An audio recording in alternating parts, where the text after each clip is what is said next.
이단으로부터 내 백성을 구원하라고 하는 제목으로 말씀을 증거합니다. 한 12번 정도 이단을 다룰 것이고요. 안식일교회는 거의 다루지 않겠습니다. 그건 다음에 기회가 또 있을 것이고, 다른 이단을 다루게 될 것이고, 이건 제가 하고자 하는 것에 그저 한 10분의 1 정도에 불과합니다. 나중에 이제 이 길을 정말로 훈련받을 주의 백성들을 위해서 제가 따로 교육을 하게 될 것이고, 전임 강사들을 양성하게 될 것입니다. 자, 여러분, 18세기까지만 하더라도 이 나라에 국교라는 게 있었어요. 그래서 특히 이제 스페인이나 이탈리아나 프랑스 같은 나라들은 카톨릭의 대세를 이루기 때문에 카톨릭이 국교로 세워지고 있었습니다.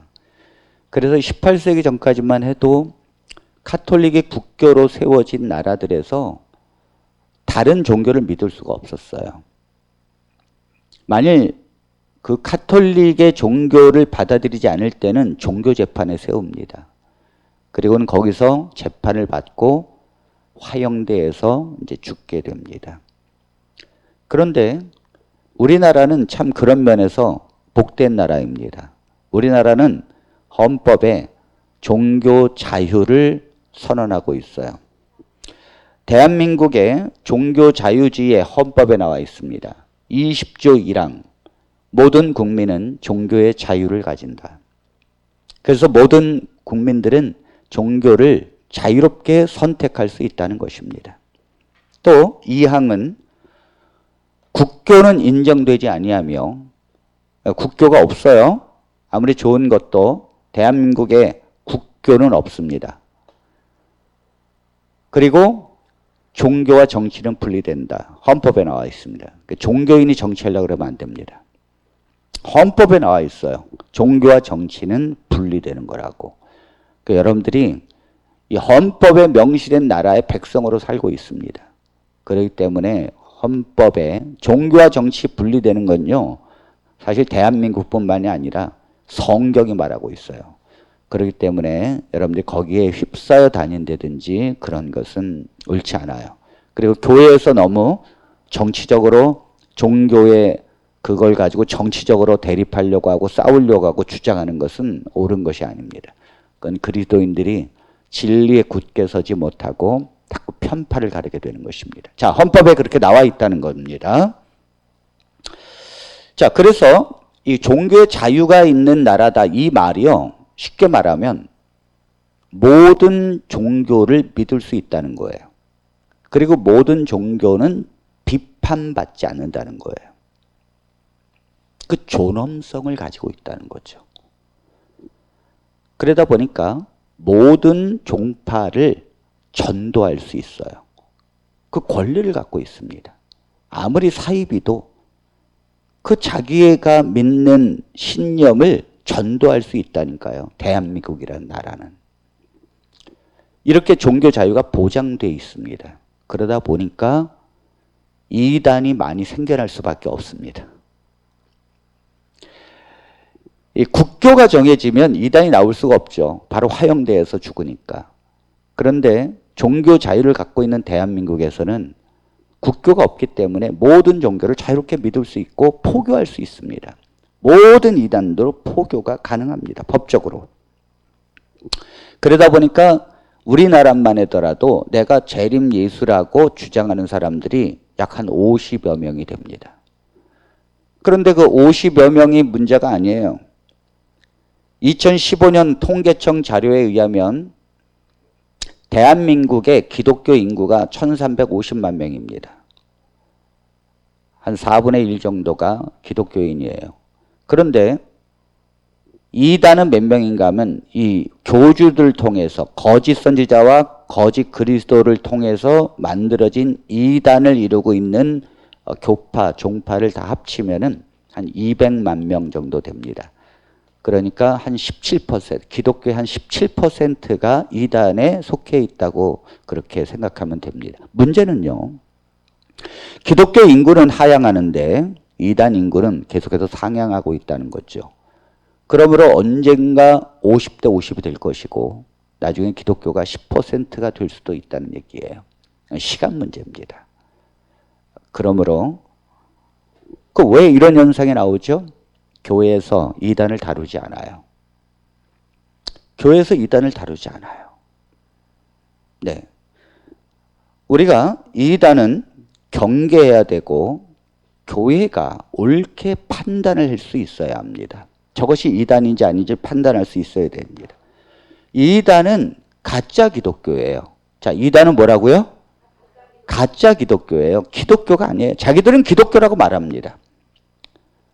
모든 이단은 자기들 기독교래요. 그래서 기독교 안에 들어오려고 발버둥을 칩니다. 근데 여기에 또 매수돼 가지고 기독교의 또 일부 또 목사들이 그 이단들을 정통으로 만들어 버립니다. 거기엔 수많은 돈이 오갑니다. 그렇게 해서 정통으로 둔갑해 버립니다. 그러나 이단은 가짜 기독교예요. 여러분들이 누가 어느 교단은 이단이다 아니다를 얘기했느냐가 중요한 게 아니라 성경을 판단해서 성경을 기준으로 해서 오직 진리는 그리스도이십니다. 오직 그리스도예요. 예수님께서 반석 위에 믿음 위에 세워진 초대교회 그리스도의 가르침을 받은 그들 이상으로 더해서도 안 되고 빼서도 안 돼요. 진리는 그리스도고 그리스도 성경이 그리스도 중심으로 쓰여졌다는 것을 믿는 것이 기독교입니다. 그러므로 예수님의 가르침이 중요한 것이고 예수님의 율법이 중요한 거예요. 예수님의 말씀이 중요한 거예요. 아무리 성경의 모든 구약의 말씀들이 있다 할지라도 이 구약은 결론적으로 오실 그리스도를 예표한 것이고 신약은 오신 그리스도를 증거한 거예요. 그러므로 성경에 어떤 걸 갖고 이단이 만들어낸다 할지라도 결국 성경에서 말하고자 하는 건 그리스도라는 거예요. 그리스도. 예수님을 믿음으로 우리가 구원을 받고 하나님의 자녀가 된다는 결론입니다. 여기에서 모든 것에 여기에서 벗어나면 이단이 되는 것입니다. 자, 이단은요 기본적으로 말을 탑니다. 그것도 신말을 탑니다. 네, 이단을 보면 네, 말을 타죠. 자, 한번 볼까요? 네, 이 이만희 교주죠. 신천지. 반드시 백마를 타게 돼 있어요. 네, 그 교주가 되려면 말을 타야 합니다. 그 다음에 안산홍도 말을 탔죠. 안산홍 증인의 예, 엘리야의 사명과 하면서 말을 타잖아요. 신말을 타잖아요. 그 다음에 세계 일가 공회라고 계룡산파에서 이단이 만들어진 건데 양도천 네, 옛날 사람입니다. 다 백마를 탑니다. 백마를 타는 이유는 재림 예수로 성경에 예수님이 흰말을 타는 게 나오기 때문이에요. 자, 계시록 6장 5절에 있는 말씀을 보겠습니다. 내가 이에 보니 흰 말이 있는데 그 탄 자가 활을 가졌고 면류관을 받고 나가서 이기고 또 이기려고 하더라. 네, 저기 흰 말이 있는데 그 탄 자가 활을 가졌고 또 면류관을 받고 나가서 이기고 또 이기려고 해요. 그래서 신천지의 이만희가 이긴 자라는 말을 하는 거예요. 이긴 자. 이긴 자가 저기 흰 말을 탔다 그러잖아요. 그래서 이긴 자라, 내가 이긴 자다 하면서 재림 예수나 보혜사 흉내를 내려면 반드시 말을 타야 돼. 흰말을. 그 흰말을 탄 걸 보면 역시 이 예언되어져 있는 요한계시록에 예언되어져 있는 바로 그 예수, 재림 예수가 바로 우리의 교주라고 성도들은 박수를 치고 받아들여요. 참 이상한 일입니다. 그게 가능합니다. 이제 여기에 한번 빠져들게 되면 그래서 이제 우리가 믿는 이 교주가 재림 예수고 우리가 믿는 이 선지자가 실제 마지막 종말의 선지자라고 믿게 되면 정통 기독교로부터 이탈이 되기 시작합니다. 여러분 이단은요 포교 대상이 정통 기독교인이에요. 그래서 정통 기독교인들이 넘어가는데 정통 기독교인들도 현찮은 사람은 넘어가지도 않아. 예를 들어서 성경에 관심이 없는 사람은 넘어가지도 않아요. 또 믿음이 없는 사람은 넘어가지도 않아요. 그리고 열정이 없는 사람은 넘어가지도 않아요. 성경 공부를 위해서 시간을 낼 줄 알아야 되고 또 열정이 있어야 되고 성경을 알아야 돼요. 그래야 이단으로 빠져갈 수 있는 거예요. 그러니까 기독교, 정통 기독교에 훌륭하다고 하는 신자들이 택한 자라도 사단은 유혹한다. 그렇게 말한 것처럼 그런 백성들이 넘어가서, 그러니까 신천지 같은 곳에 그런 백성들만 모여 있으니 얼마나 불이 타겠습니까, 여러분? 얼마나 열정적이겠어요. 그런 사람들만 가니까. 이건 기독교의 대단한 도전입니다. 여기에 기독교는 속수무책이라는 거죠. 속수무책. 제가 안식일교회에 있었지만 제가 안식일교회에서 개신교 목사님들하고 토론해가지고 진 적은 한 번도 없어요. 토론해가지고 그 다음에 거기 성도들이 지켜보면서 개신교 목사님들이 대답을 못하니까 저야 다 이단 사상을 가지고 전했죠. 이단 사상. 안식일 지켜야 된다. 지금 개신교가 믿고 있는 주일은 다 가짜다. 태양신 숭배다 하면서 예수님이 안식일을 지켰고 사도 제자들이 안식일 지켰고 그 다음에 쭉 성경을 말합니다. 개신교 목사님도 속수무책입니다. 대답 못합니다. 그러니까 성도들이 우르르 뭐예요? 안식일 교회로 올 수밖에 없는 거죠. 대책이 없어요. 대책이 없습니다. 교회에서 가르치지도 않고 성도들마다 배운 적이 없대요. 한 번도 배운 적이 없대요. 그래서 우리가 이 이단을 해야 합니다. 해야 합니다. 근데 이 이단 공부하는 것은요. 이단에 빠지게 되면 이제 정통 기독교를 사단의 무리 바벨론이라고 하기 때문에 같은 집안의 기독교인이었는데 자녀가 이단에 빠지잖아요. 아니면 부인이 이단에 빠지잖아요. 제일 많이 빠지는 게 자녀. 그 다음에 두 번째가 부인이에요. 남편이 빠지는 경우는 별로 없어요. 근데 이렇게 되면 한 가정에 지금까지 어머니, 아버지 하면서 재밌게 웃고 지냈던 그 가족이 다 깨져버립니다. 자녀가 부모를 떠나게 되고 그리고 이 부모는 돌려달라고 신천지에 가서 티켓 들고 서 있고 여기 보세요. 여기 지금 내 자녀 돌려달라고 티켓 들고 서 있습니다. 여러분 이게 말이 그렇지. 여러분들 가운데 여러분들 부모로 여기면서 정말 행복하게 지내던 지금까지 키워왔던 내 자녀가 몰래 신천지 교육을 받더니 6개월 만에 드디어 짐을 싸고 나가버립니다. 그리고는 그 부모는 내 자녀 돌려달라고 거기서 시위하는데 못 만나게 해줍니다. 어쩌다가 만나가지고 강제로 집으로 끌고 와면 신천지에 빠진 자녀가 신천지 동료들에게 SOS 구조 요청을 합니다. 나를 이 악마의 소굴에서 벗어나게 도와달라고. 그래서 막 고소해요. 강제로 감금했다고. 부모가 자녀를 감금했다고. 그럼 경찰이 옵니다. 경찰이 오면 내 자녀가 누구 편을 드는가? 이만희 편을 듭니다. 부모의 편을 안 들어요. 경찰 앞에. 그리고 자기의 부모를 감금했다고 고소를 해버립니다. 부인이 신천지에 빠졌어요. 부인이 남편 알기를 우습게 합니다. 그 다음부터 남편이 어디 가는지 확인해서 신천지에 빠진 걸 확인하고 안 된다 돌아와야 된다 그러면 죽어도 안 돌아옵니다. 그럼 남편이 할 수 없이 이렇게 말합니다. 그럼 이혼해 그래요. 그러면 신천지에 빠진 부인은 기다렸다는 듯이 이혼합니다. 신천지에 빠진 부인의 소원이 이혼당하는 거예요. 네. 그러니까 홀로 돼가지고 결국은 부인을 잃어버리고 이게 말이 이렇죠, 여러분. 제가 이 이단 세미나를 이제 하게 되면 우리 성도들은 피부에 와닿지 않아요. 왜? 당장 내 자녀가 빠진 게 아니니까. 그런데 꾸벅꾸벅 줍니다. 제가 하면 이렇게. 그러다가 나중에 6개월 뒤에 목사님 울면서 전화합니다. 울면서 전화합니다. 어째 이럴 수가 있습니까? 내 부인이 신천지에 빠졌고 내 자녀가 안산홍 증인에 빠졌고 또 내 남편이 안식교로 넘어갔어요. 이게 어떻게 하면 좋습니까? 하면서 웁니다. 일단 빠지면 늦습니다. 빠지면 소용없어요. 빠지기 전에가 훨씬 중요합니다.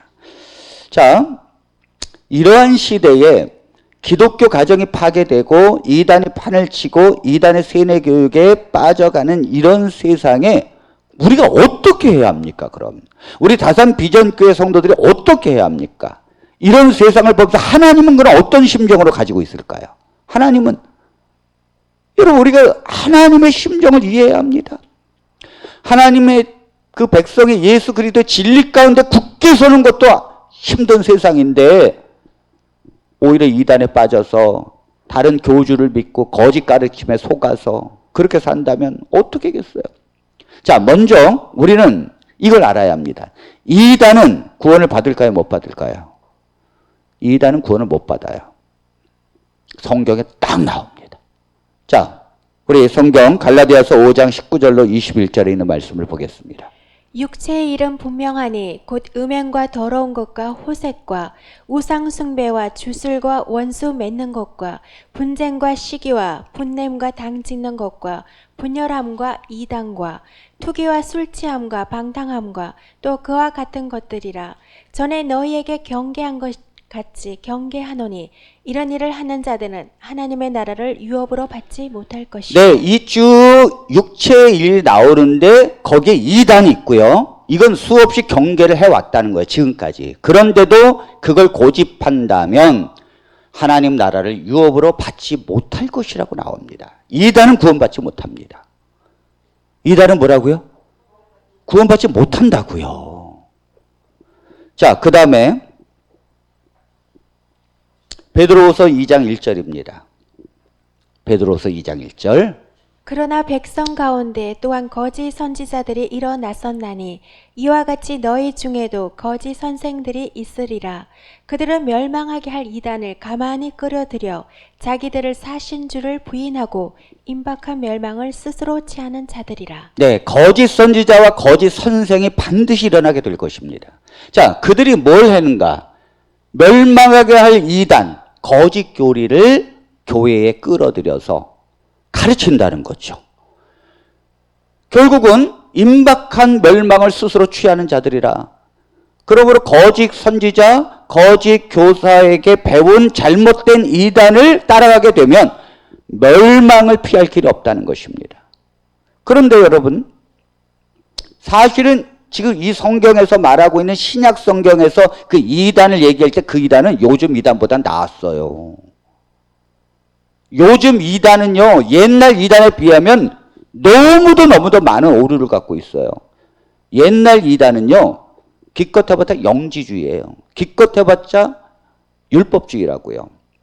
그냥 예수님 믿으면서도 율법 지켜야 된다고 말하는 사람들, 강력하게 이단이라고 말합니다.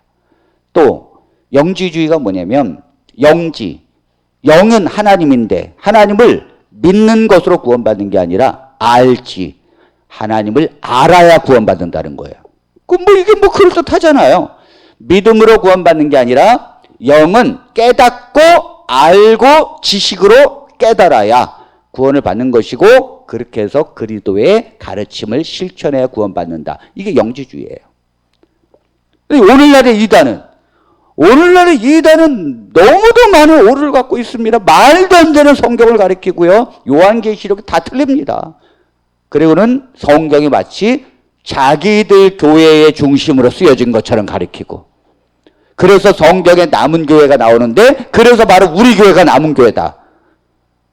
그래서 성경에 이렇게 나오는데 그 예언되어 있는 그 메시아가 바로 나다 하면서 가리킵니다. 오늘날의 이단은. 그러므로 성경에서 이단을 구원받지 못한다는 이것은요, 지금 오늘날의 이단은 비교할 수 없을 정도로 구원받지 못해요. 그래, 이단은 구원받지 못한다는 걸 성도들이 분명히 알아야 합니다. 자, 그럼 이단을 우리가 어떻게 대처해야 되는가? 디도서 3장 10절입니다. 이단에 속한 사람을 한두 번 훈계한 후에 멀리하라. 이단에 속한 사람이 있으면 한두 번 훈계를 하라는 거예요. 진리로 말을 하라는 것입니다. 그런데 말을 해서 안 들으면 어떻게 하라 그래요? 성경은 멀리 해라. 왜? 하나님도 포기한 사람이라는 거예요. 하나님도 포기했는데 너희가 왜 그렇게 하려고 하느냐? 그냥 그들은 이미 사단의 악의 영향을 받았고 사단의 지배를 받기 때문에, 영의 지배를 받기 때문에 그들은 절대 하나님께로 못 오니까 그냥 멀리 하라는 것입니다. 자, 그렇다면 여러분, 이단을 멀리 해야 되는데, 한두 번 경계한 뒤에 멀리 해야 되는데, 문제는요, 우리의 가족이 이단이면 어떻게 할 거예요? 그러면 한두 번 얘기한 다음에 안 들으면 그 다음 멀리 할 거예요? 우리의 살아가는 친척이 이단에 빠졌으면 어떻게 할 거예요? 이 멀리 하라는 건 뭐냐면, 이것은요, 초신자들이 이단에게 말하고 해서 오히려 그들에게 미혹될까봐, 초신자들이 그들을 제대로 가르치지 못하고 오히려 그들의 말에 미혹당할까봐 멀리 하라는 거예요.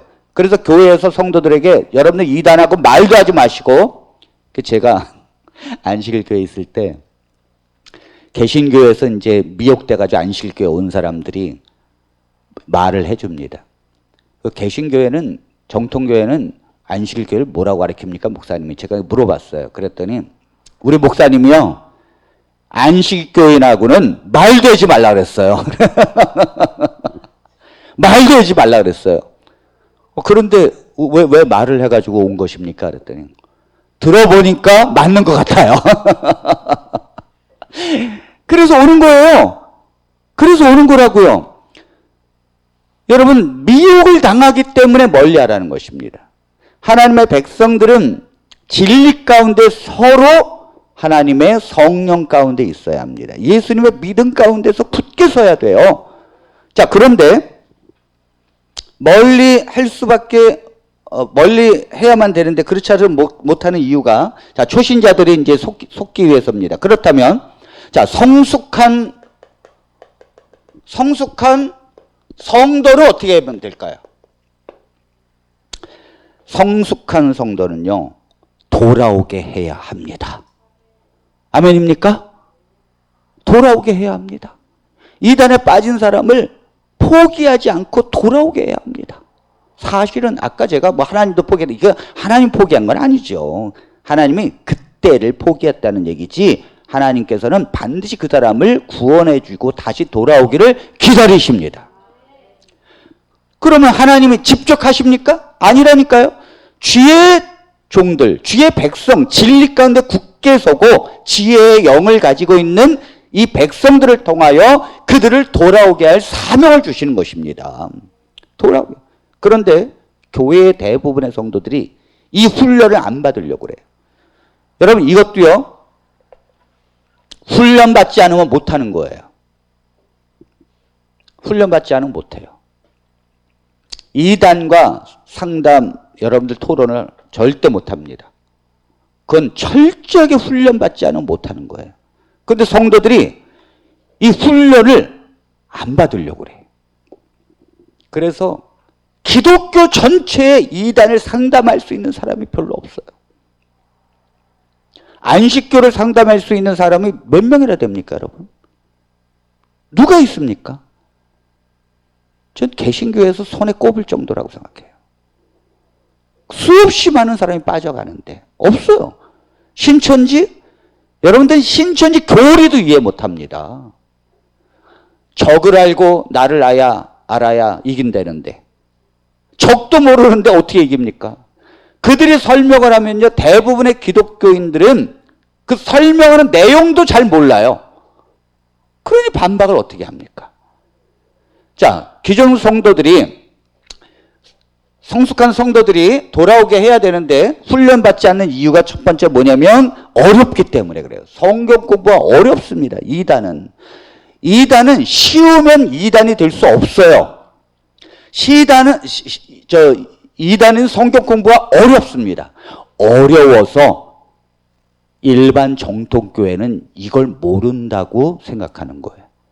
그리고 이렇게 어렵기 때문에 매일매일 공부를 하는 것입니다. 그리고 사실은 진리는 쉽고 간단한 건데 이단이 되려면 복잡하고 얽혀 섞여 되고 말도 안 되는 거를 논리를 펴가야 합니다. 그러니까 얼마나 어렵겠습니까? 이게 어려우니까 아이고 안 가려고 그러는 거예요. 두 번째는 이 길을 안 가려고 하는 이유가 뭐냐면 이건 사실 호랑이 굴로 들어가는 거거든요. 이단하고 얘기를 해보면 여러분들 이 가슴이요 막힙니다. 고혈압 있는 사람들은 하면 안 돼요. 화를 내다가 괜히 쓰러지면 큰일 납니다. 이단은 이쪽으로 오라 그러는 게 아니라 내가 그들의 교리를 100% 알아가지고 그들의 잘못된 거를 진리로 설명해야 돼요. 내가 호랑이 굴로 들어가야 합니다. 호랑이 굴로 들어가려면 보통 무기 갖고 됩니까 여러분? 안 됩니다. 그러니까 그 호랑이 굴로 내가 들어가서 하는 거기 때문에 이건 보통이 아니에요. 그래서 이렇게 호랑이 굴로 들어가잖아요. 그러면 거기에 사단의 영의 그 권세가 확 느껴집니다. 여러분 이단에 있는 사람들하고 얘기를 해보세요. 야 이건 어떻게 저렇게 생각하고 있고 저렇게 뒤에서 세뇌 교육을 받지? 놀래요. 깜짝깜짝 놀랍니다. 그리고 나 자신도 이 영이 성령의 영이 떨어져요. 왜요? 성령의 영은요. 성령으로 함께 불타는 사람들끼리 숯불처럼 모여서 타야 되는 거예요. 하나님의 백성들도 뿔뿔이 흩어놓으면 다 그 성령의 불이 꺼집니다. 그래서 예배를 통해서 우리가 합심해서 다시 하나님께 성령의 충만함을 받는 거예요. 그래서 오늘 내가 식었다 할지라도 저 성도가 막 뜨거워지면 거기서 막 불이 또 타요.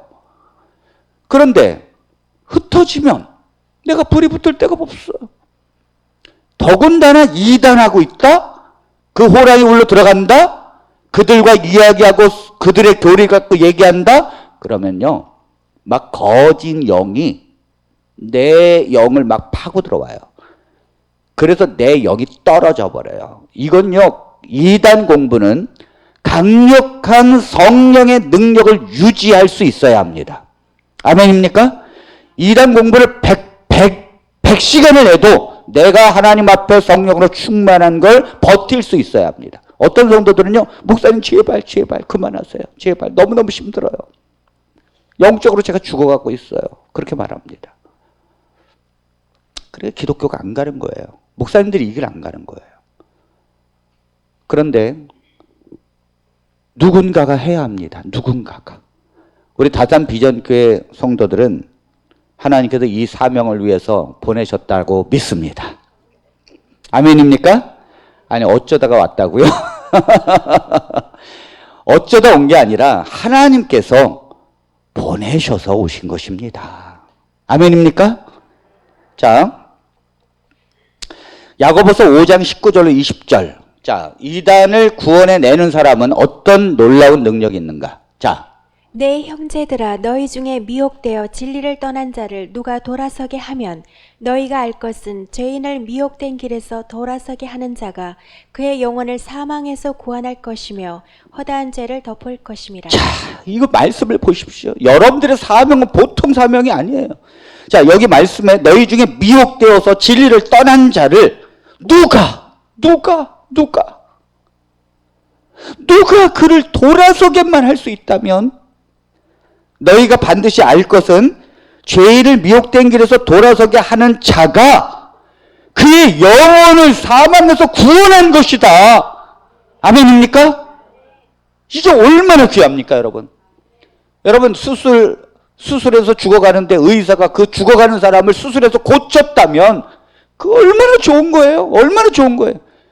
그 의사한테도 고마움을 평생 보내는데 영혼을 구원하는데 영원한 생명을 그가 다시 받는다는데 대단한 일입니다. 세상에 어떤 직업보다도 대단한 일이에요. 이것은. 그리고 허다한 죄를 덮을 것이니라. 이것은 그 이단에 빠져서 수없이 잘못된 교리 속에 있던 죄를 하나님께도 묻지 않겠다는 것입니다. 돌아오게만 한다면 그 죄를 덮겠다는 것입니다. 하나님이 이런 약속을 우리에게 주셨어요. 그 다음 다니엘서 12장 3절입니다. 지혜 있는 자는 궁창의 빛과 같이 빛날 것이요 많은 사람을 옳은 대로 돌아오게 하는 자는 별과 같이 영원토록 비치리라. 여러분, 많은 사람을 옳은 대로 돌아오게 한 자는 별과 같이 영원토록 비치리라. 아멘. 여러분들이 정말로 옳은 대로 미혹에 빠져서 잘못된 이단에 있는 사람을 여러분들이 지혜의 영을 가지고 궁창의 밝은 빛과 같이 여러분들이 빛나게 될 것이다. 영원토록. 그러니까 아마 뭔가 빛이 번쩍번쩍 나면 저 사람은 누구야? 그럼 아이고, 이 세상에 있을 때 이단에서 그 사람들을 구원해낸 사람이래. 그럼 아유, 그 번쩍번쩍 빛나는 거예요. 여러분들 이마에 번쩍번쩍 빛이 나게 될 거예요. 이 길을 가고 이 훈련을 받고 하나님의 일을 하는 것은 하나님께서 상급을 약속해 주신 것입니다. 얼마나 귀한 것입니까? 얼마나. 하나님께서 얼마나 백성을 진리 가운데로 있게 하기를 원하십니까? 자, 그러므로 이단 상담 이 공부는 필요해요? 필요하지 않아요? 필요하고 반드시 해야 합니다.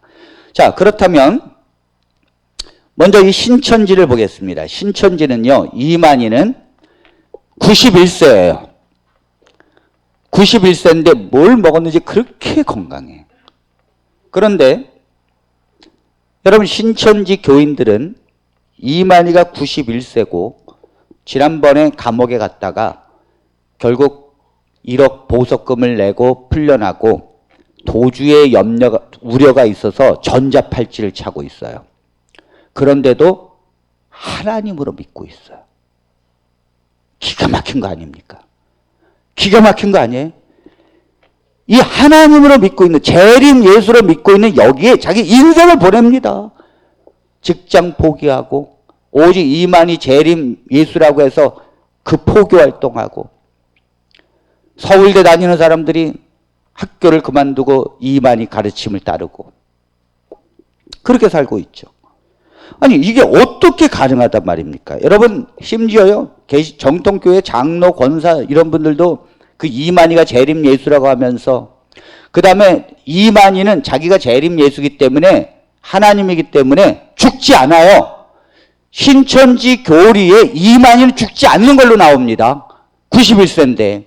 신천지 교인들은 절대 91세가 아니라 천세가 돼도 죽지 않는다고 생각해요. 그래, 이런 교리에 장로, 권사가 빠지고요. 그 다음에 공무원, 선생님, 심지어 변호사도, 그 젊은 연고대 대학생들이 이런 잘못된 교리 속에 빠지고 가정이 판단되고 있습니다. 심지어는 개신교 목사님 중에서도 1년에 200명씩 빠진대요. 신천지로. 자, 이게 어떻게 가능할까? 어떻게 인간이 하나님이 될까? 여러분, 신기하죠? 그런데 이건 간단합니다. 간단합니다. 다 지금 제가 지금 설명하는 요걸 이단의 교주들이 배워가지고 다 하나님 되는 거예요. 누구든지 하나님 될 수 있어요. 사람은 논리에 빠져들게 돼 있어요. 자, 이것은요, 모든 교주들이 갖고 있는 사상인데, 요 사상을 공통적으로 갖고 있고, 요것 때문에 멀쩡하던 장로 권사가 재림 예수로 따르게 되는 거예요. 그게 뭐냐면,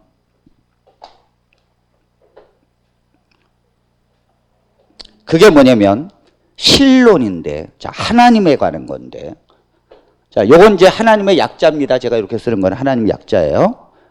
하나님은 이단이 공통적으로 가지고 있는 거예요. 하나님은 양태론이라는 거예요.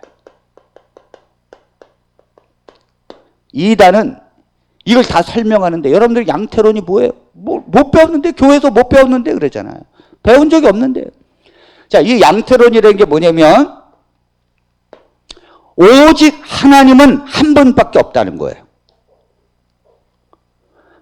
이것은 3세기에 사벨리오스가 주장한 것인데 이후로 이단들을 통해서 계속해서 이것이 가르쳐졌고 오늘날의 이단은 요 사벨리오스가 3세기 때 주장해서 결국은 이 오류로 시작된 이것이 오늘날의 이단의 정통이 되어버렸습니다. 양태론.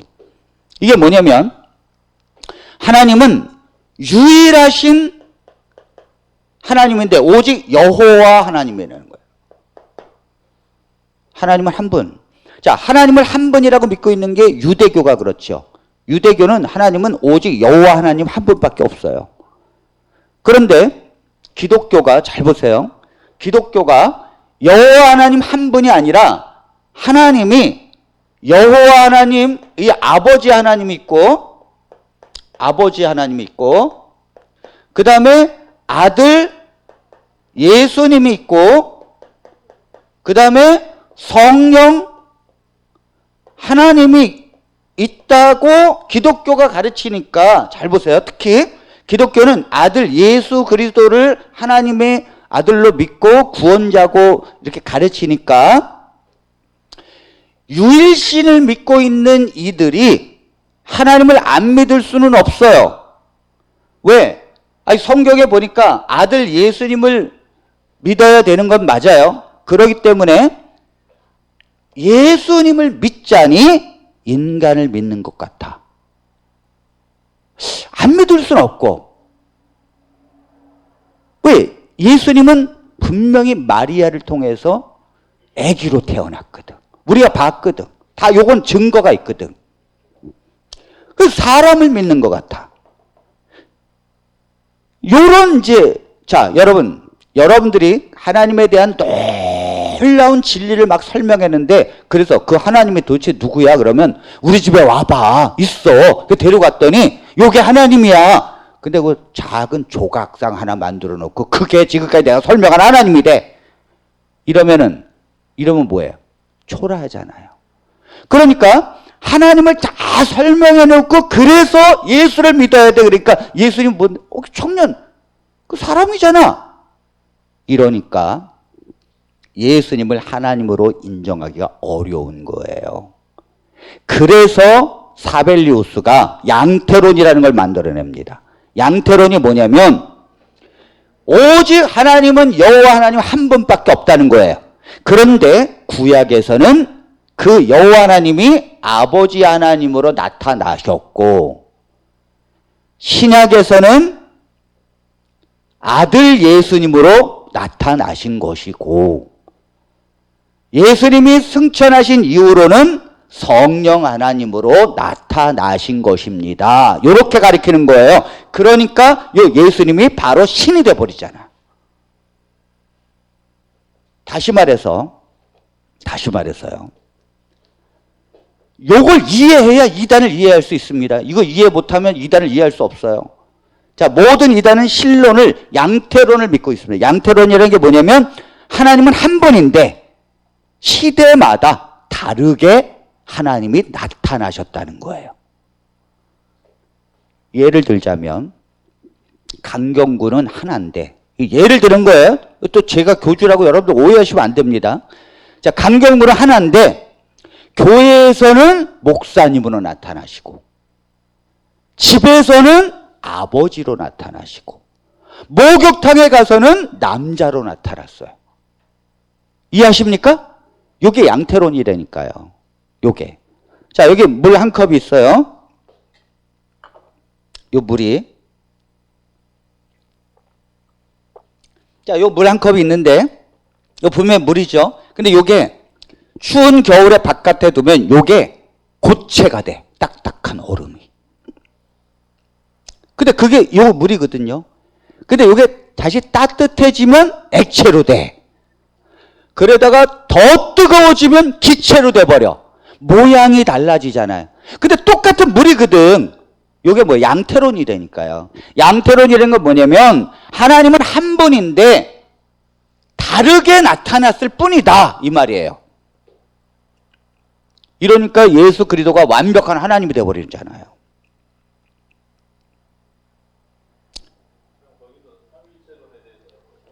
네, 이제 제가 설명을 드릴 것입니다. 당연히 안 믿죠. 삼일체. 당연히 안 믿죠. 양태론을 믿는다니까요. 오직 하나님은 한 분이다. 요걸 믿고 있다니까요. 자, 그런데 잘 보세요. 자, 이렇게 믿고 있으니까 원래 예수는, 자, 이들이 말하기를 양태론에서 예수는 원래 사람이었다.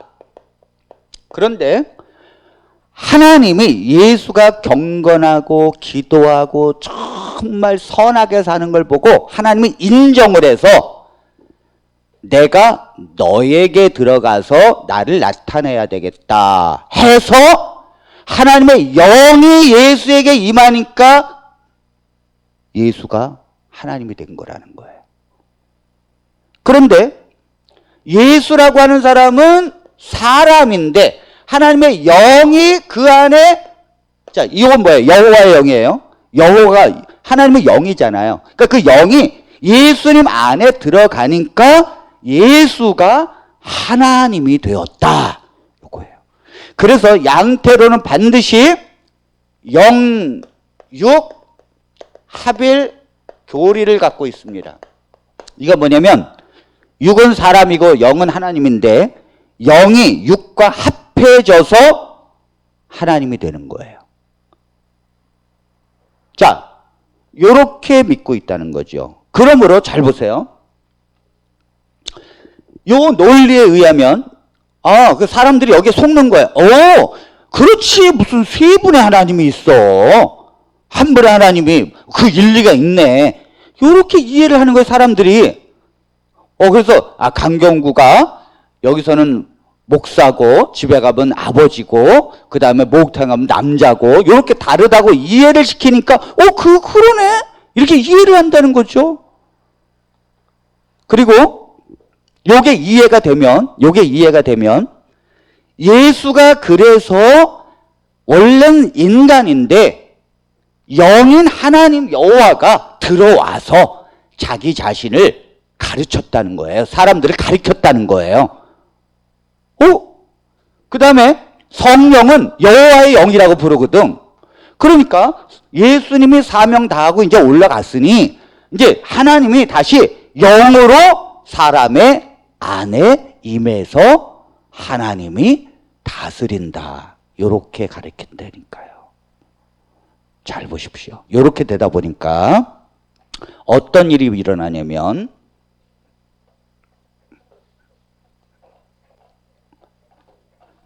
어떻게 이해가 갑니까? 이해가 가요? 여러분 대답 안 하는 거 보니까 어려운 것 같은데. 이렇게 되다 보니까 잘 보세요. 원래 여호와 하나님인데 원래 여호와 하나님만 있는데 요 예수라고 하는 신약시대에 예수라고 하는 한 청년에게 그 기도와 그의 삶을 보면서 경건한 삶을 보면서 인정을 받아서 여호와의 영이 이렇게 임하니까 예수님이 하나님이 돼. 그 예수님이 말하는 건 예수 청년이 말하는 거예요? 아니면 하나님이 말하는 거예요? 요들의 논리에 의하면 하나님이 말하는 거예요. 자, 이해했죠? 그러니까 예수님의 말씀을 거역하면 하나님의 말씀을 거역하게 되는 거예요. 그런데 예수님은 이제 올라갔고 종말의 때에 이만희 사람이라는 거, 나는 사람이라는 거. 그런데 나에게 여호와의 영이 임했다는 거예요. 그러므로 내가 재림 예수가 됐다는 거죠. 요게 모든 이단들이 가르치는데 이걸 듣는 순간 이단에 있는 백성들은요 흥분을 감추지 못하고 드디어 우리가 하나님을 만났다 그럽니다. 여러분들은 이게 제가 가르치니까 감동이 없지. 제가 가르치니까 감동이 없지요. 여기에 기독교인들이 수도 없이 넘어가요. 거기서 들으면. 그래서 이 영육 합일 교리, 그러니까 인간은 당연히 육체는 난 사람이라는 거예요. 그런데 하나님 여호와가 영으로 내게 임했기 때문에 내가 성경을 깨닫게 되는 거고, 그래서 내가 하나님은 나를 통해서 하나님의 놀라운 진리를 지금 말하고 있다는 거예요. 그러므로 내 안엔 예수가 있다는 거죠. 요게 참 기독교의 일부는 맞는 건데 그걸 가지고 만들어 버린다니까요. 그래서 그렇게 듣는 순간 오직 예수 여호와의 영은 종말의 때 이만희에게만 임했다. 그러니까 그걸 믿게 되면 이만희가 하나님으로 보인다니까. 이렇게 하나님으로. 자, 요걸 믿고 요렇게 믿고 있는, 요렇게 영육 합일론을 가지고 있는 내는 신천지, 안산홍 증인회, JMS 정명석, 이초석, 배리학교회 김기동, 지방교회, 우리 대구 갔었죠? 그 지방교회. 거기도 그렇게 믿고 있고, 그 다음 통일교, 문선명. 다 그렇게 믿고 있어요. 이단은, 이게 돼야 이단이 돼요. 그래가지고 너무너무 재밌는 게, 자, 이들의 논리대로라면, 잘 보세요. 여기 예수님이 이렇게 이 땅에 오셨을 때에 하나님은 하늘에 없다고 생각하는 거예요. 왜? 하나님이 여기 왔잖아요. 여기 왔는데 뭘. 하늘에는 없다고 생각하는 거예요. 그러니까 이만희가 여기서 예수의 여기 오면 하늘에는 없다니까요. 자, 문선명에게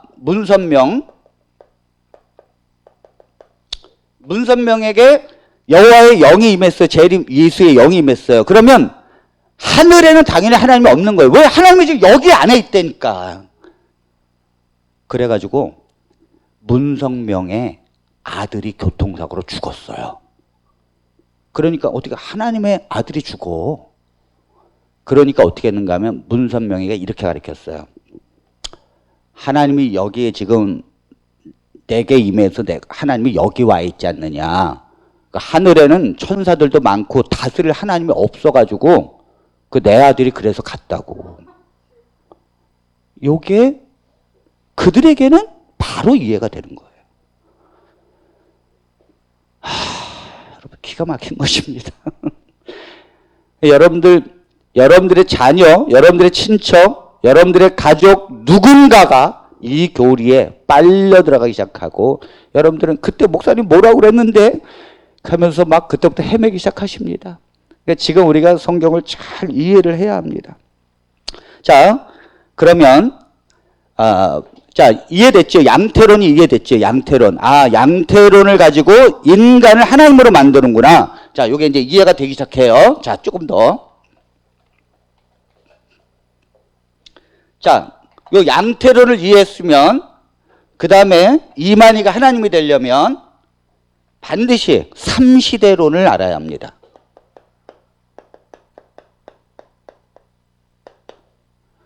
삼시대론을 알아야 돼요. 자, 요걸 하기 전에 잠깐만요. 요걸 하기 전에 아까 그걸 제가 안 했구나.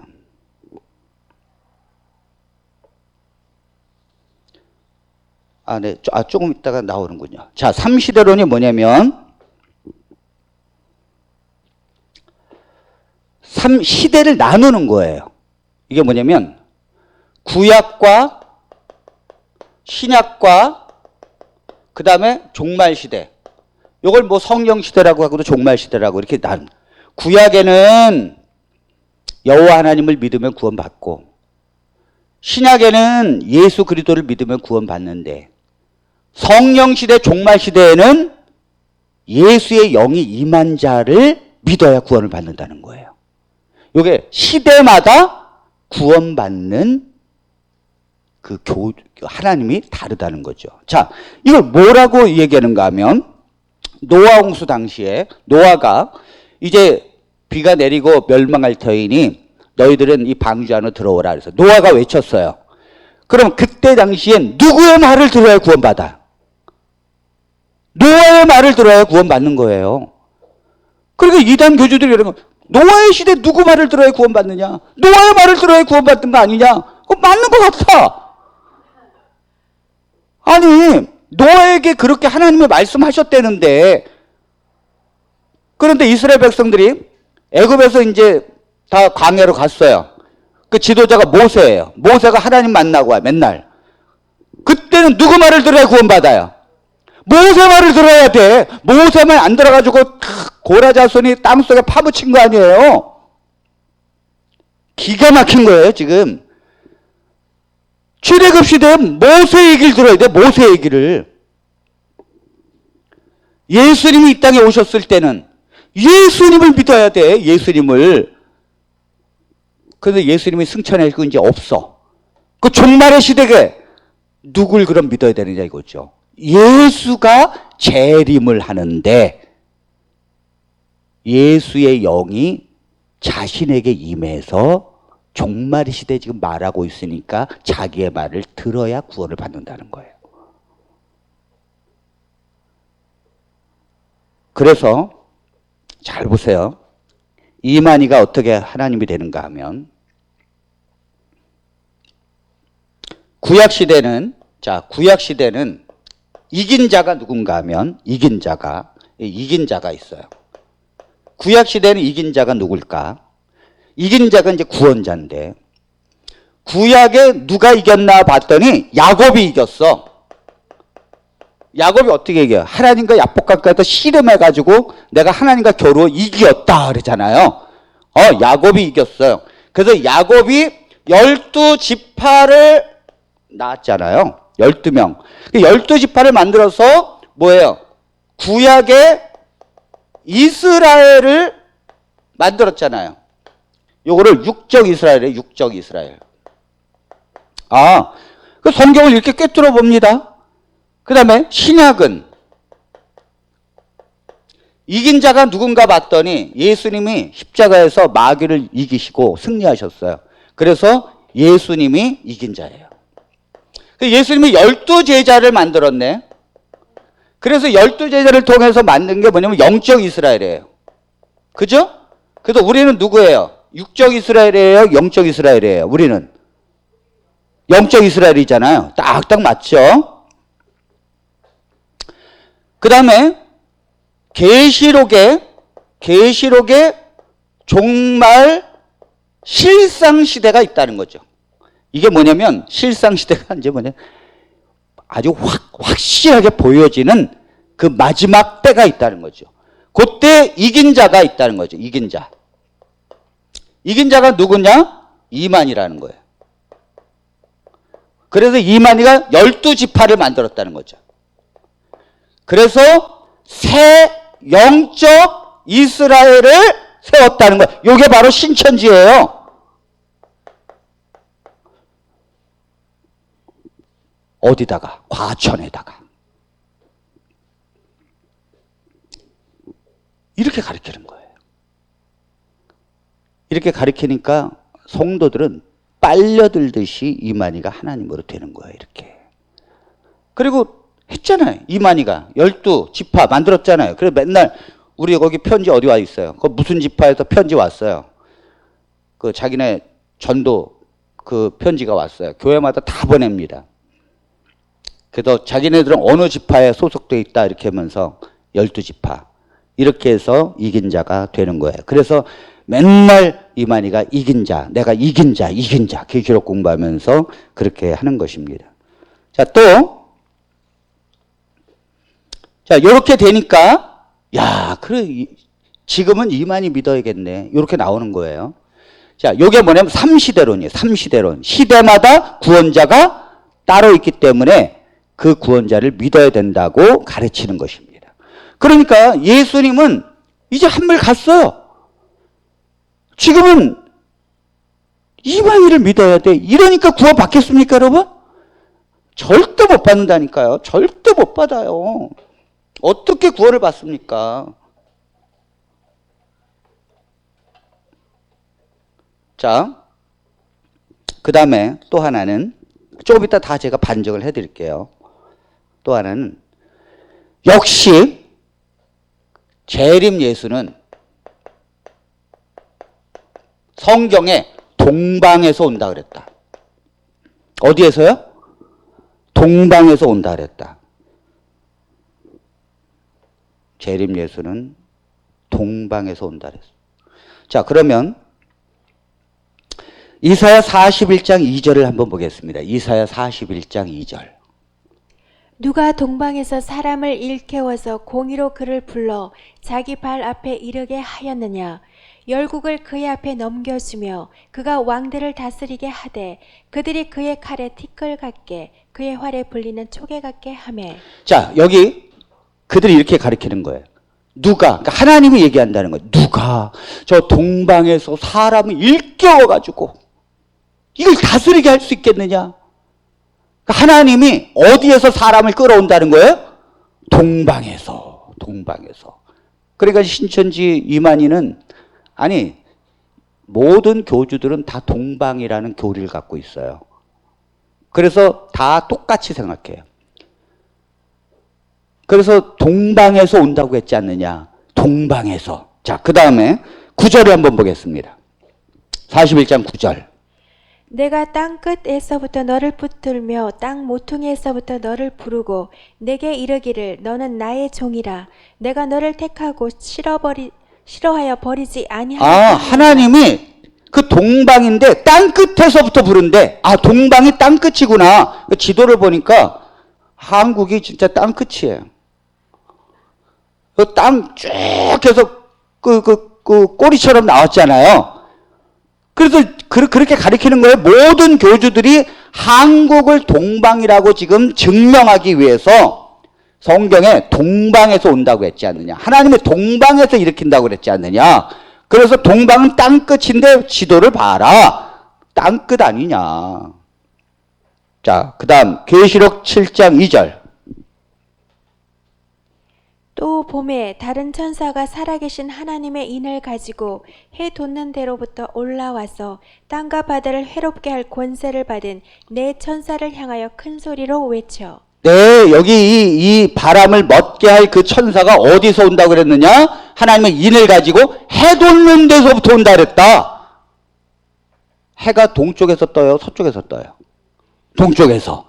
그러니까 성경은 다 동방에서 하나님의 의인이 오고 온다고 했다. 이렇게 예언되어 있다. 이 성경 구절이요, 30개도 넘어요.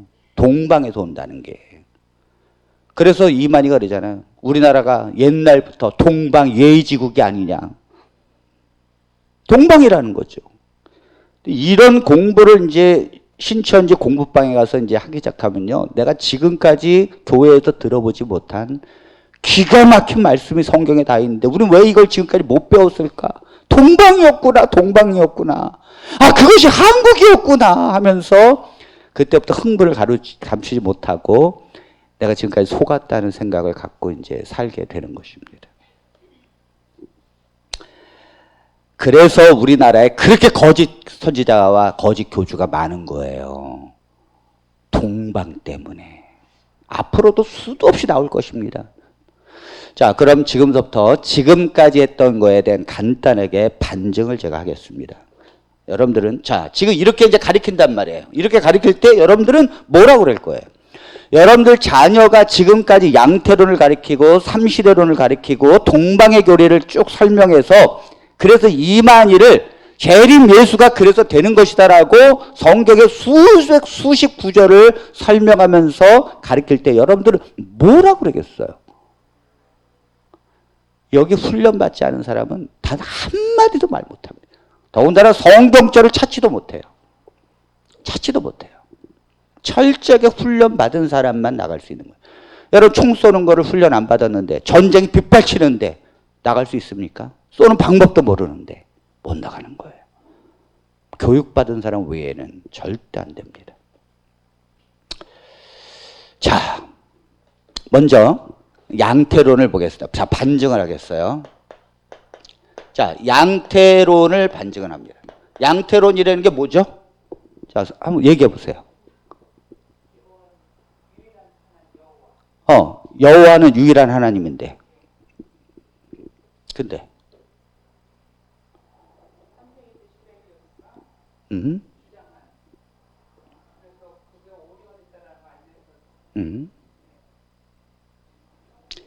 시대마다 하나님이 다르게 나타났다는 거죠. 하나님은 한 분인데 다르게 나타난 거예요. 어떤 면에서요, 삼위일체라는 건요, 기독교에서 정확히 설명하기 어렵습니다. 그렇기 때문에 양태론이 설명하기가 더 이해가 쉬운 거예요. 한 분이다라고 그러면, 하나님이 한 분이다라고 하면 간단해요. 그런데 우리가 왜 그런 구약 성경은 보고 신약 성경은 보고 또 성령은 보고 이게 복잡해집니다. 자, 성경은 반드시 한 분의 하나님이라고 말하지 않아요. 성경은 창세기 1장 26절에 보면 이렇게 말씀했습니다. 하나님이 이르시되 우리의 형상을 따라 우리의 모양대로 우리가 사람을 만들고 그들로 바다의 물고기와 하늘의 새와 가축과 온 땅과 땅에 기는 모든 것을 다스리게 네, 하자. 하나님이 이 세상에서 우리를 창조하실 때, 하나님이 자기의 형상을 창조할 때 우리의 형상을 따라 우리의 모양대로 우리가 사람을 만들고요. 자, 우리라는 건 하나님이 한 분이라는 거예요? 아니면 적어도 두 분 이상이라는 것입니까? 두 분 이상이라는 거예요. 하나님은 한 분이 아니라는 거예요. 반드시 두 분 이상이 돼야 우리라는 표현을 쓰는 거죠. 그러니까 창조 때, 시대가 창조인 그때, 신약 시대가 아닌데도 하나님은 몇 분이에요? 두 분 이상이라는 거예요. 아멘입니까?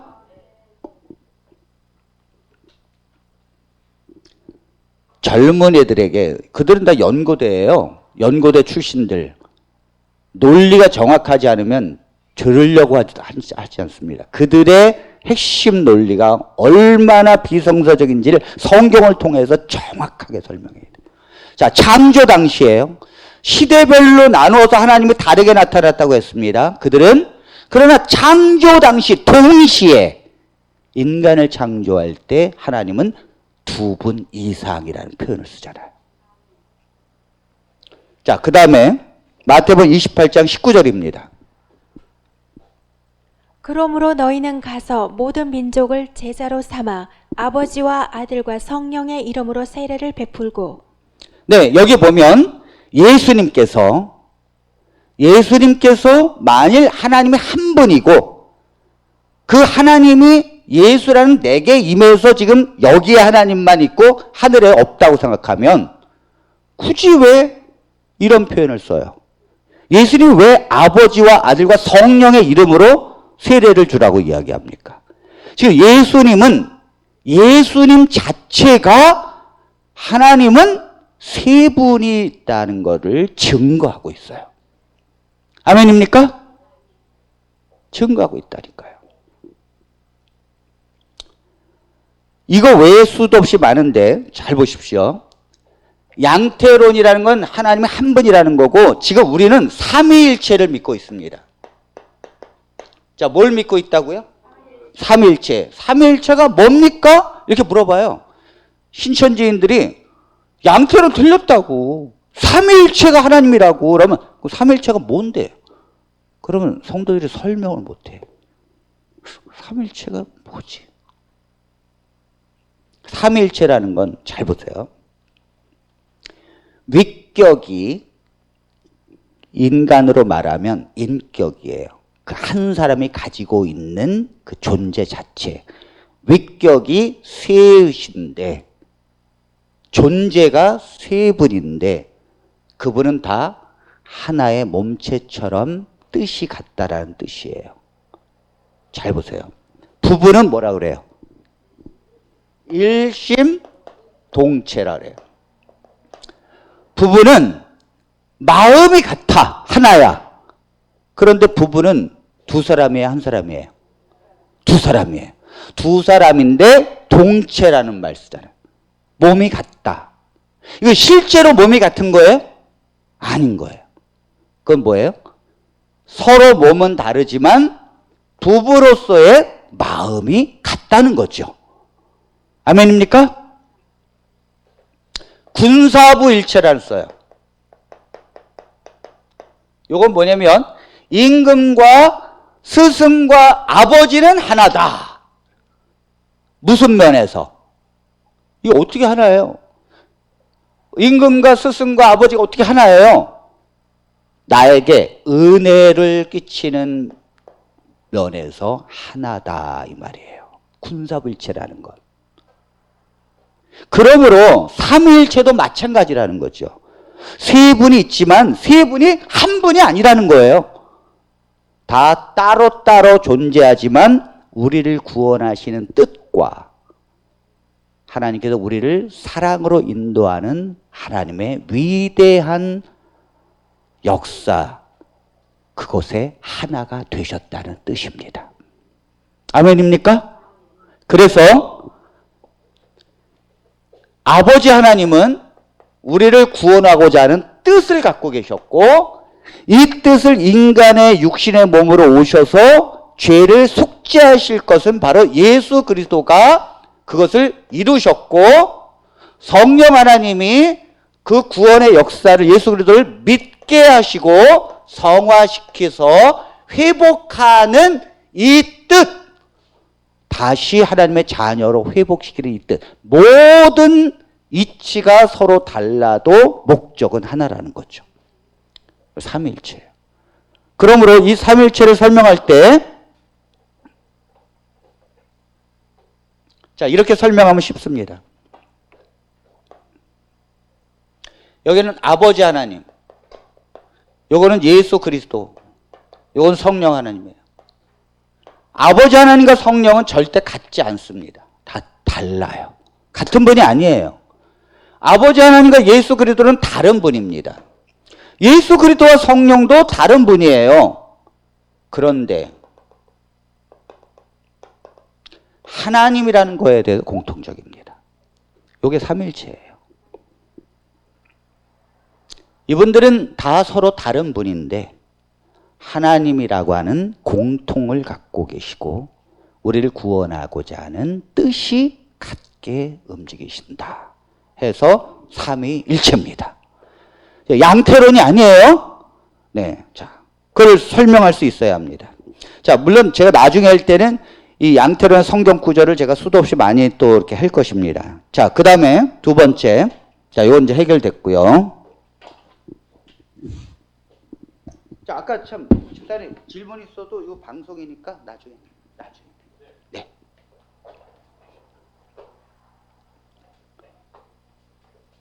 자, 거의 다 왔어요.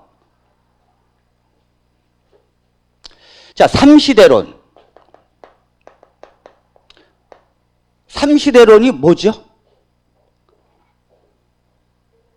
구약과 신약과 종말의 때가 구원자가 다르다는 거. 그래서 마지막 종말의 때는 예수님이 이제 승천하셨으니까 구원자가 와야 된다는 거예요. 요 논리를 갖고 있으면 누군가가 구원자가 돼야 돼. 그러면 다 인간인데 어떻게 구원자가 돼? 아, 영육합일론의 교리를 믿으면 돼. 인간에게 하나님의 영이 임하면 바로 그 사람이 시대의 구원자가 되는 거예요. 자, 삼시대론, 이것에 대한 반증입니다. 과연 시대별로 구원자가 다른가? 그렇지 않습니다. 오직 구원자는, 정통 기독교에는 오직 구원자는 예수 그리스도 한 분이십니다. 아멘입니까? 한 분이십니다. 자, 사도행전 4장 12절을 보겠습니다. 11절 12절. 이 예수는 너희 건축자들의 버린 돌로서 집 모퉁이의 머릿돌이 되었느니라.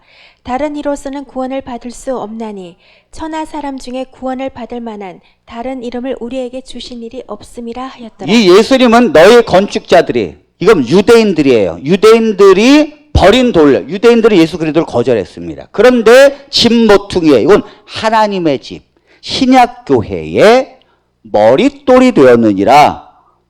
예수님이 신약교회를 세우는 가장 주춧돌이라는 거죠.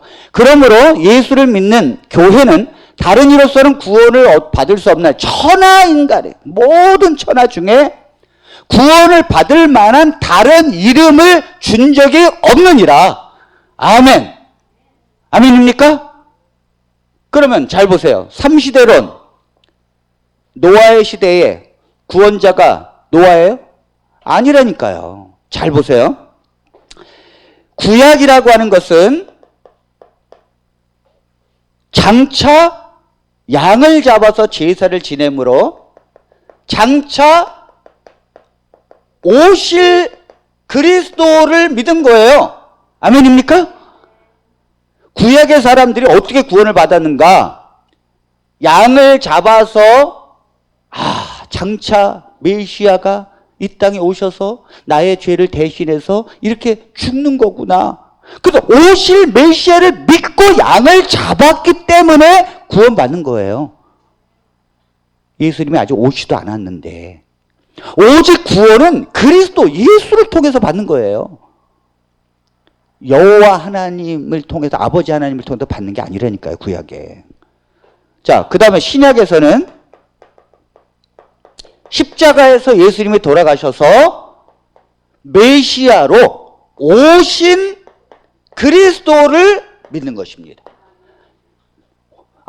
구약에 예언된 대로 바로 예수님이 양의 죽음처럼 십자가에서 죽으셨기 때문에, 나의 죄를 위해서 죽으셨기 때문에 그 오신 그리스도를 믿는 것이 신약시대입니다. 아멘입니까? 그러면 잘 보세요. 성경에 성령시대라는 건 없어요. 시대를 구별하는 자체가 이단이에요. 그게 세대주의고, 그것 때문에 이단이 나오는 거거든요. 종말이. 성경은 구약시대와 신약시대 외에는 없습니다. 그래서 역사에서 BC와 AD밖에 없잖아요. 뭐 AD 뒤에 뭐 CD가 있어요? 아니 뭐 CD는 있긴 있네. CD가 있네, 있기는 참. 없다니까요. 그러므로 성령은 뭐냐? 성령은 종말 때까지 예수님이 이제 예전에 돌아가셨기 때문에 우리가 성경과 2000년의 간격이 있잖아요. 예수님과 2000년인데 어떻게 믿냐고. 그거를 예수님을 믿어야 구원을 받는데 어떻게 믿냔 말이에요. 그러니까 성령께서 그 예수 그리스도가 너의 죄, 2000년 뒤에 사는 우리에게 너의 죄 때문에 그리스도가 돌아가셨다는 걸 믿게 하는 것이 성령의 역할입니다. 성령은 오직 그리스도를 믿게 하는 거예요. 자, 요한복음 15장 26절을 보겠습니다. 내가 아버지께로부터 너희에게 보낼 보혜사 곧 아버지께로부터 나오시는 진리의 성령이 오실 때에 그가 나를 증언하실 것이요. 성령 시대에 뭐 성령 받아서 구원받는 게 아니고요. 성령이 오는 이유는 예수님 말씀하셨잖아요. 그가 나를 증언하실 것이요, 세상에. 진리가 무엇인지, 예수 그리스도의 십자가가 무엇인지에 대해서 성령이 깨달음을 주고 믿게 하겠다는 거예요. 언제까지? 종말 때까지. 구원은 오직 신약시대도 다 예수 그리스도를 믿음으로 구원받습니다. 자, 그래서 사도행전 1장 8절입니다. 오직 성령이 너희에게 임하시면 너희가 권능을 받고 예루살렘과 온 유대와 사마리아와 땅끝까지 이르러 내 증인이 되리라 하시니라. 네, 그래서 성령이 임하시면 예수님을 증거하는 역할을 하게 될 것이다. 땅끝까지. 이게 뭐 성경에 나중에 종말 시대에 다른 자가 와가지고 된다는 게 어디 있어요? 처음부터 구약이나 신약이나 오직 구원은 그리스도를 통해서입니다. 아멘입니까?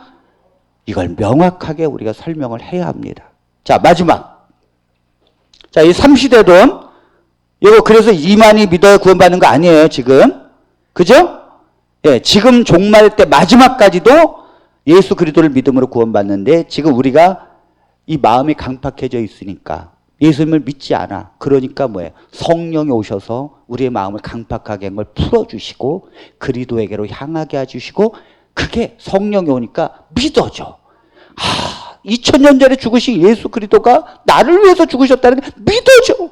믿어지니까 울음이 나오는 거예요. 회심이 나오는 거예요. 그게 믿어지니까. 안 믿어지는데 어떻게 눈물이 나냐고요. 그걸 가능하게 하시는 게 바로 성령 하나님이에요. 자, 요거 됐고 3시대로는 됐습니다. 그 다음에 아까 이제 뭐가 남았죠? 동방이 남았죠. 동방. 동방에서 온다잖아요. 자, 동방에서. 자, 이사야 41장 2절을 한번 다시 보겠습니다. 누가 동방에서 사람을 일깨워서 공의로 그를 불러 자기 발 앞에 이르게 하였느냐? 열국을 그의 앞에 넘겨주며 그가 왕들을 다스리게 하되 그들이 그의 칼에 티끌 같게 그의 활에 불리는 초계 같게 하매. 자, 여기 보니까 누가 동방에서 저 사람을 일으켜가지고 공의로 그를 불러 자기 발 앞에 이르게 하겠느냐. 그러니까 동방에서 어떤 사람을 불러야지 하나님이 이제 고민하시는 거예요. 그래서 그 동방에서 일으킨 사람을 통해서 열국을 그의 앞에 넘겨주며, 쉽게 말하면 왕들의 왕을 누굴 세울 것인가. 그가 왕들을 다스리게 하되 그들이 그의 칼에 티끌 같게 그의 활에 불리는 초계 같게 하며, 전쟁을 해서 다 이긴다는 거예요. 누가 동방에서 하나님의 택한 자가 나와가지고 이 모든 전쟁을 다 일으키고 왕들의 왕을 누구를 세울 것인가 지금 하나님이 고민하는 거예요. 근데 어디에서 그게 온대요? 동방에서 온대. 그러니까 모든 교주들이 동방은 한국이다 하면서 한국에서 바로 이 예언대로 자기가 왔다라는 거죠. 자, 그렇다면 지금 잘 보세요. 여기에서 동방에서 사람을 일으키겠다는 게 누구예요? 고 봐요. 대답 못 하잖아요. 그리고 대답을 해도 틀린 대답을 해. 안 하는 말이 못해. 괜히 했다가 이게 무슨 예수예요 하면서 만약에 예수가 아니라는 증거를 대버리면 그때부터 그냥 입이 꽉 닫혀서. 그러니까 이단들이 얘기할 때 정통 기독교인이 한마디 말도 못하는 게 괜히 잘못 얘기했다가 큰일 납니다. 이것은요, 고레스를 말하는 거예요. 고레스. 지금 이사야 선지자가 하나님의 백성 남방 유다가 지금 망하고 이방에 끌려가게 될 것이다. 그때 내가 누구를 통해서 너희 이 백성을 다시 끌어오게 할 수 있을까? 바벨론에 의해서 이제 AD 70년경에 700년경에 이사야 선지자가 쓰여진 거예요. 바벨론 멸망 전입니다. 그런데 멸망의 기운으로 가고 있어요, 남방 유다가. 그런데 이 백성이 결국은 하나님의 징계에 의해서 저 타향살이 노예로 끌려갈 텐데, 하나님 고민하는 거예요. 내가 동방에서 사람을 일으켜서 정말 전쟁을 치르고 그래서 그를 더 왕 중의 왕, 대제국의 왕으로 만들어서 좀 사용할 사람을 찾고 있는데 누가 될까? 지금 하나님께서 이렇게 고민하고 있는 거라니까요. 자, 이사야 46장 11절 13절 이것도 똑같은 고민이에요. 내가 동쪽에서 사나운 날 짐승을 부르며 먼 나라에서 나의 뜻을 이룰 사람을 부를 것이다. 그렇잖아요. 동쪽에서 사나운 날짐승을 부르야 돼. 사나운 날짐승이 동쪽에서 짐승을 부르는데 거북이 같은 짐승을 부르겠어요? 그 거북이가 뭘 할 줄 알아? 그러니까 사나운 날짐승이 좀 강력한 짐승이 좀 해서 좀 나의 뜻을 이룰 자가 있어야 된다는 거죠. 동방에서. 그 다음. 내가 말하였은즉 반드시 이룰 것이요 계획하였은즉 반드시 시행하리라. 하나님이 계획을 했어요. 그러므로 반드시 계획에 옮기겠다는 거죠. 무슨 계획? 무슨 계획? 그 두 번째가 그 다음 계획이에요. 마음이 완악하여 공의에서 멀리 떠난 너희여 내게 들으라. 내가 나의 공의를 가깝게 할 것인즉 그것이 멀지 아니하나니 나의 구원이 지체하지 아니할 것이라. 내가 나의 영광인 이스라엘을 위하여 구원을 시온에 베풀리라. 시온은 예루살렘입니다. 그러므로 예루살렘이 황폐화되고 이스라엘 백성들이 끌려갔어요. 그런데 이 시온의 구원, 회복을 누가 할 것인가? 하나님은 반드시 AD 70년이 지나면, AD가 아니에요. 70년이 지나면 다시 백성을 회복시키고 예루살렘에 다시 하나님의 구원의 영광을 드러나게 할 것인데, 징계를 마치고 난 다음에 근데 이걸 누구를 통해서 할까? 하나님은 반드시 사람을 통해서 한다는 거죠. 여러분들이 구원에 누가 빠졌어요? 이단에 누가 빠졌어요? 누가 저 사람을 구원해낼 것인가? 하나님은 계획을 갖고 있다는 거죠. 그 계획이 여러분들이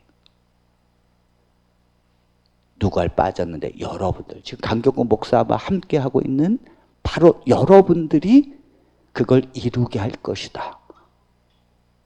아멘입니까? 이거를 누가 예사야 선지자가 태어나지도 않은 고레스에게 내가 고레스를 통하여 하게 될 것이다 예언하는 거예요. 예사야 45장 1절입니다. 여호와께서 그의 기름 부음을 받은 고레스에게 이같이 말씀하시되 내가 그의 오른손을 붙들고 그 앞에 열국을 항복하게 하며 내가 왕들의 허리를 풀어 그 앞에 문들을 열고 성문들이 닫히지 못하게 하리라. 여러분, 이 기름 부음을 받은 게 이게 뭐냐면 하나님의 성령의 감동함을 받은 이런 뜻이에요.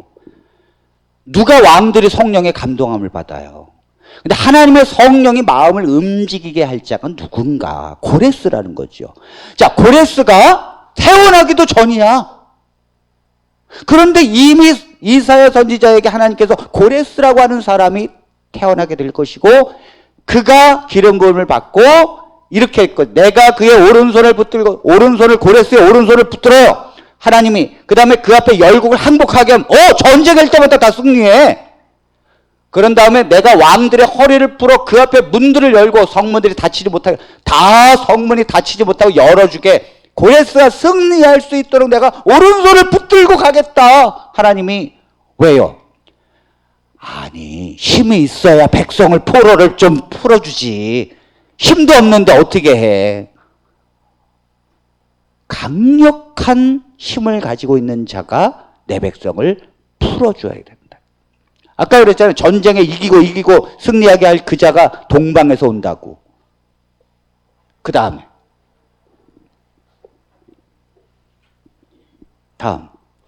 고레스에 대하여는 이르기를 내 목자라 그가 나의 모든 기쁨을 성취하리라 하며 예루살렘에 대하여는 이르기를 중건되리라 하며 성전에 대하여는 내 기초가 놓여지리라 하는 자니라. 네, 그래서 고레스가 페르시아, 바벨론을 멸망시키고 페르시아 왕으로 되어졌을 때 고레스가 왕이 되자마자 성경에 뭐라 그랬어요? 내 백성을 저 예루살렘 성을 중건하라. 그리고 성전이 회복되어라. 이걸 명령할 자가 누군가? 고레스를 통해서 하겠다. 그래서 고레스가 왕이 되자마자 페르시아 대제국의 왕으로서 명령을 내리잖아요. 이스라엘 백성들은 돌아가라. 가서 예루살렘 성을 다시 건축하고 성전을 다시 지어라. 아멘입니까? 그래서 지도를 보면 동방이라는 건 뭐냐면 이스라엘 기준이야. 이스라엘 기준의 동쪽이라고요. 땅끝. 아니 그 사람들이 걸어서 다니는 사람들이 땅끝이 어디요? 알지도 못하는 저 동쪽 저 어딘가. 거기서부터 한 구원자가 올 거라는 거죠. 고레스잖아요. 고레스. 이만희가 아니라. 그래서 이 동쪽에서부터 제국을 일으켜서 이스라엘을 결국 다 먹고 이스라엘 땅으로 백성을 돌려보내는 이 고레스에 대한 예언입니다. 성경의 동방은요 다 달라요. 그때마다 달라요. 그때마다 다 한국이 아니라고요. 대부분은 성경에 동방이라 그러면 여기 아라비아 이쪽 땅끝 이쪽입니다. 이거를 얘기할 때에 보통 쓰이는데 그렇다고 항상 거기냐? 그렇지도 않다니까요. 네, 동쪽에서 내가 내 백성을 일으키겠다. 그 고레스를 보통 예사야 선지자는 말하고 있다는 거죠. 자, 그러므로 동방에 한국이고 그 한국에서 의인이 온다. 이런 말에 속은 우리의 자녀들에게 한국은 동방이 아니고 성경에서 말한 기준은 이스라엘 중심이고 그쪽에서 동방은 바로 고레스 이사야 선지자가 말한 그 동방에서 의인이 온다는 건 바로 고레스를 일으켜서 내 백성을 회복하겠다는 뜻이다. 그리고 대부분의 이 동방, 성경에서 나온 동방은 저 동남쪽, 아라비아 쪽을 의미한다라고 기독교 백과 사전에 나와 있습니다.